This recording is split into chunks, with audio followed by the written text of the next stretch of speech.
I bet if you Googled kids asking if it's okay to do cut day, that's not a thing that comes up very common. Probably not. So you've got a rarity there. But it is not an officially sanctioned day by the school either, so it would have counted as an inexcused absence. Who cares?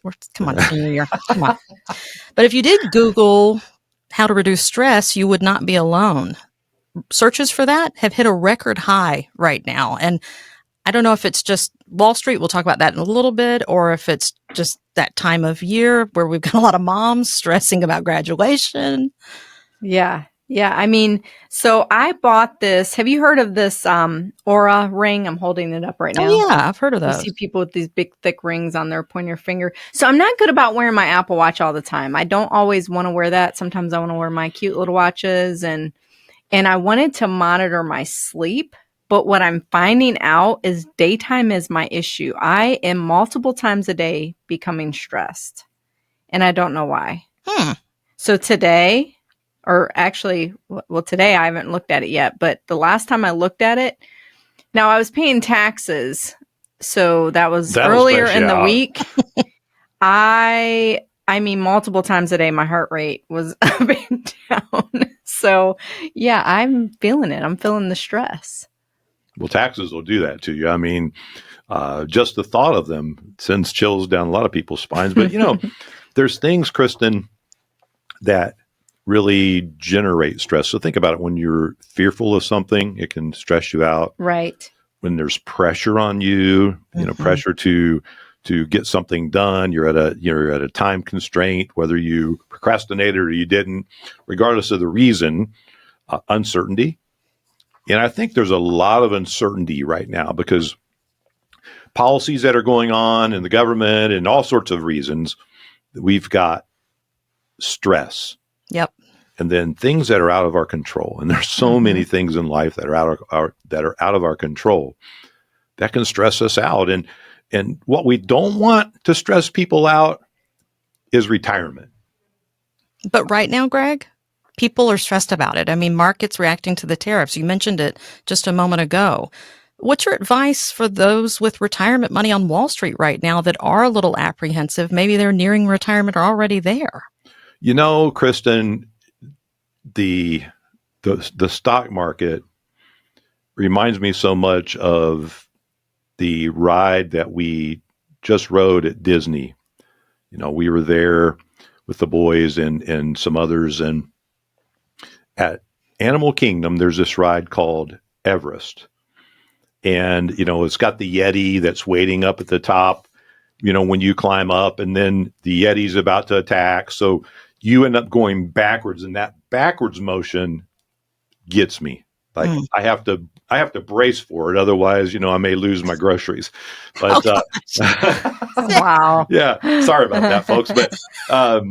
But seriously, the backwards motion now, I can barely take. But the boys wanted to ride it, and I didn't want to wimp out and not ride it. So, here I am. I'm on it. He wimped out twice, by the way. There was another ride he wimped out on. But I did ride it once. Yes. Anyway, I just can't take the backwards motion anymore like I used to be able to.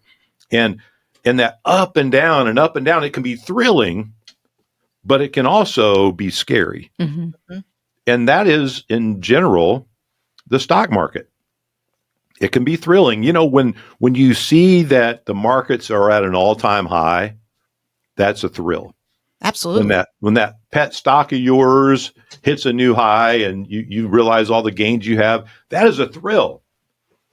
But then you realize that those things aren't there to stay. There's always a reckoning day. Unless you cash them out. It's just a paper gain or loss. Right? Exactly.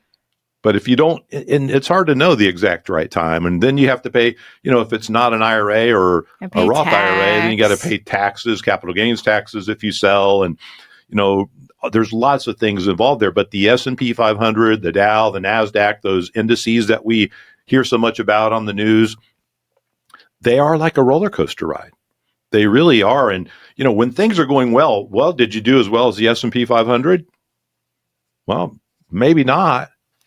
But when things are going poorly, did we protect you from all the losses of the S&P 500? If you're invested, you're always going to have ups and downs. And we tell people this all the time that come in to visit with us, is that there's an acceptable range of up and down. And within an analysis, we call this the Sharpe ratio. Some really smart person named Sharpe figured out, the ratio between drops and gains. And ideally, we want that ratio to be 1.0 or better. That's the goal. Right. And if it's not, then we've got we consider that to be efficient. And I say this over and over and over again. I want to put this into people's heads. There is no such thing as a perfect portfolio. If there was, no offense, Greg, you'd be out of a job, right? No, I mean, it doesn't exist because, and even if it did, by the time you think you got it right, then things change and it's no longer perfect. But right now, everything seems very unperfect, though. It's a whirlwind right now. It really is. It's kind of like watching that movie with the tornadoes where they're chasing the tornadoes. What's that movie? Twister. You feel like at any moment something crazy could happen. True.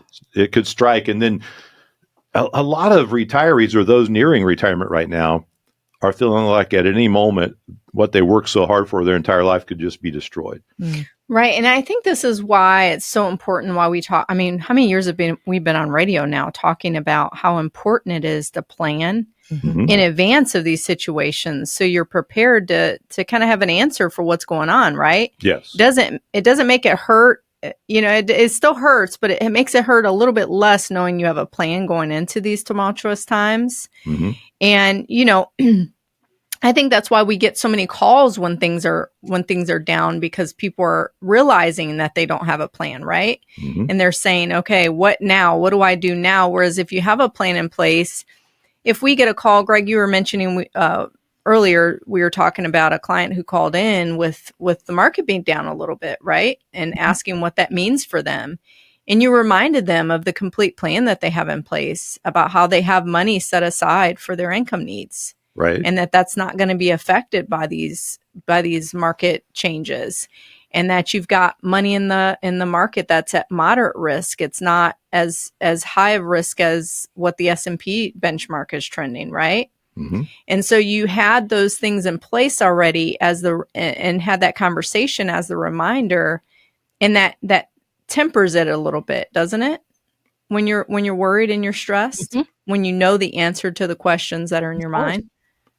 So really, when you think about where should I be in regards to the market, it really depends on how old you are. If you're 30 or 40, I would say now is a great opportunity to start buying more into the market and, take advantage of the long-term effect of just investing and being steady. But if you're 60 and older, now is where you need to be focused on a complete strategy. Mm-hmm. Because there are three categories of money out there. There's the banking world, the brokerage world where we're in the stock market, and then the insurance world where we insure things from losses.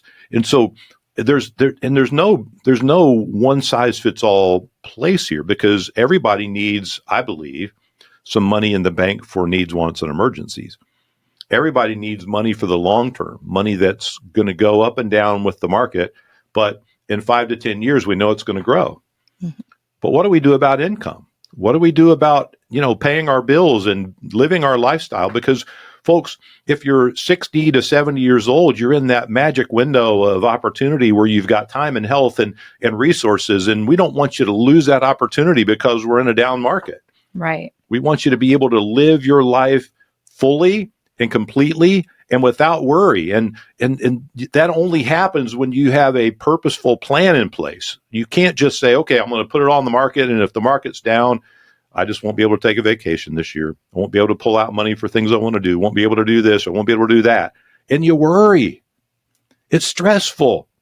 And that stress comes because nobody helped you get to the point where you didn't have to worry about money because you had the right type of retirement plan. That's all part of it, folks. There's 4 parts to a plan: your goals, the principles that you live by in retirement, which one that we live by very strongly is protect your income, grow the rest. Be prepared for things like inflation, healthcare, and taxes. Realize that no investment decisions are made without the context of your plan.